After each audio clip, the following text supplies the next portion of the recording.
questions, please stand up and the microphone will come to you. Hi, and my name is Isabel.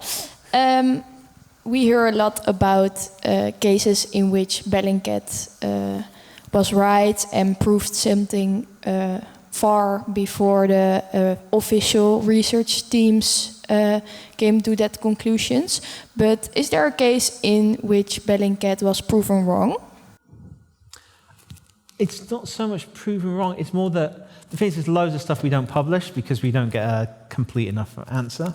So generally anything that we would think we could be proven wrong, then we'll avoid publishing. And it's more that the stuff we can't get across the finishing line, there's plenty of that stuff at the moment. It's like we're looking at the moment at the violence that was happening in Amsterdam last week with the football supporters. Now, we still don't know exactly what happened there. We've certainly gathered all the evidence, all the videos, but whether or not that crosses the threshold into being something we'll ever be able to publish and say this is what happened, is still up in the air a bit.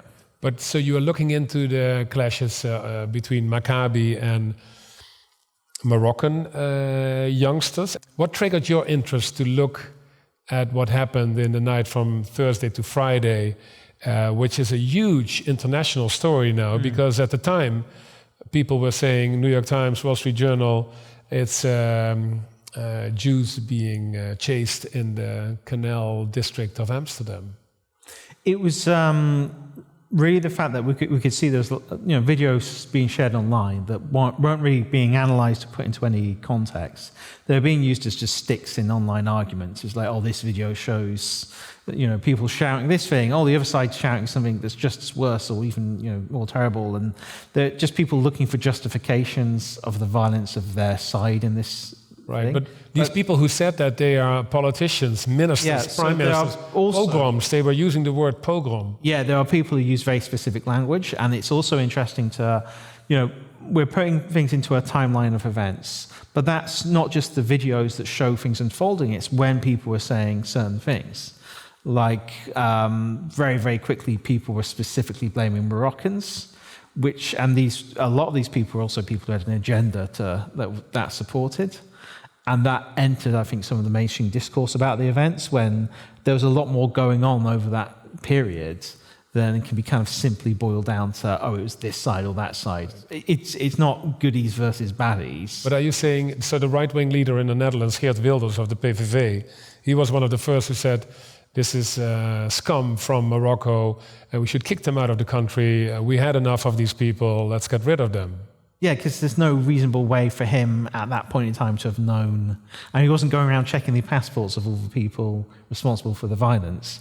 There certainly wasn't enough information available in the public to start identifying who these people were. So whatever he would have heard would have been not first-hand information about the incident. And it just happened to fit exactly the way he sees the world, which is always something that's suspicious.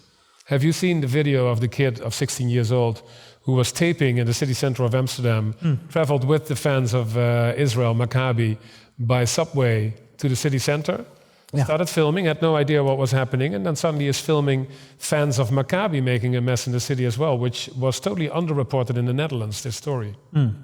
Yeah, and again, that's why, like I say, anyone can go out and start doing this work. I mean, just don't wait for someone to give you permission. If a literal child can go out and film this kind of stuff and actually produce something that I think actually added a lot of understanding, or at least, challenged the mainstream narrative that had emerged around this incident, more so than any other journalism that was done around these incidents, especially in that period of time. There were more questions over here. Please stand up and the microphone comes. Thank you. I was wondering, because obviously now Bellingcat is a very big community. It's an institute, but you started as an individual. Still, you face individual threat to your person in some ways, and that's very despicable. I was wondering if there's sometimes moments that you wish you had maybe remained under your pseudonym or remained faceless instead of becoming this public face of investigative research that puts you as an individual at risk. I think that I'm actually very, very fortunate to be able to do this work.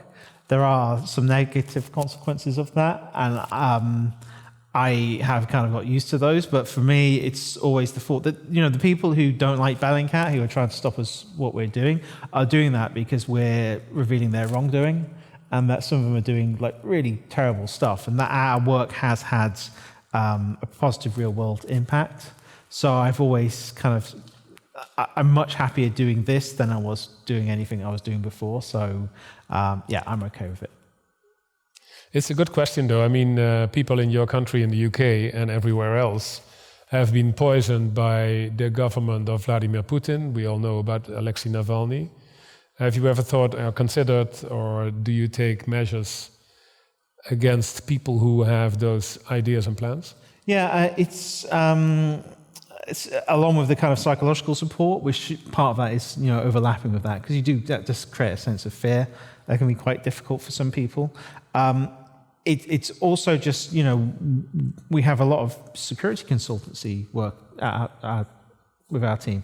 We have people come in, like we will have our staff retreats, and we'll have someone come in and spend a morning going on how to avoid surveillance, detecting surveillance, those kind of things. We have a security officer who is always making sure that we've got the correct security measurements being taken, which I can't go into details of, obviously. No, but for example, I was just thinking when there is a glass of water in front of me, I'll drink it not thinking about anything. Are you in a different position? Yeah, I am in a different position. You've probably noticed I haven't drunk that water. You haven't touched it yet. Yeah, I just like if I go to a hotel, I won't have room service there.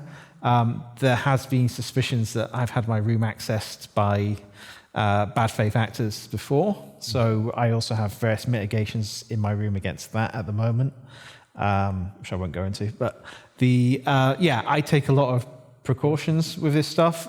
Doing events before COVID, there were a couple of people who got a bit stalky with me as well.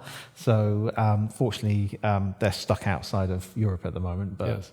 Yeah, because you get the state actors, but you also get the crazy people off the internet who are obsessed with you, and those tend to be even more annoying than. I mean, at least with spies, they're just going to poison you. With these guys, they'll just follow you around for ages and ages. Right.